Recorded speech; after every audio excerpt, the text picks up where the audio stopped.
चंद मजदूर आपस में हंसी मजाक कर रहे थे कि अचानक एक शख्स ऊंचाई से नीचे गिर जाता है।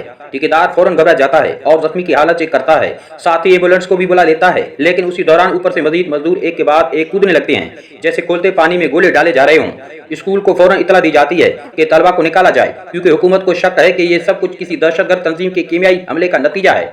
जब मेट को अपने देहात में पनाह लेने की दावत देता है, सरकारी ऐलान आता है कि ये जहरीली गैस एसाबी निज़ाम को मुतासिर करती है, जिससे लोगों को धोखे का सामना होता है और वो खुद को नुकसान पहुंचाने लगते हैं। जब मेट अपनी बीवी के साथ जम से रेलवे स्टेशन पर मिलता है, हुकूमत एक नया ऐलान करती है कि यह हमला किसी तंजीम का नहीं बल्कि एक कुदरती जहरीला केमिकल है। न्यूयॉर्क को मुकम्मल लॉकडाउन कर दिया जाता है। जैसे ही ट्रेन चलती है, शहर में एक ताज़ा हवा का झोंका आता है। लोग एक एक करके साथ हो जाते हैं। सिर्फ एक टेडी बियर मुतासिर नहीं होता, एक पुलिस एहलकार अपनी बंदूक से खुदकुशी करता है, फिर एक टैक्सी ड्राइवर भी बंदूक उठाकर अपनी जान ले लेता है, और फिर अगला मेट की ट्रेन अचानक रुक जाती है।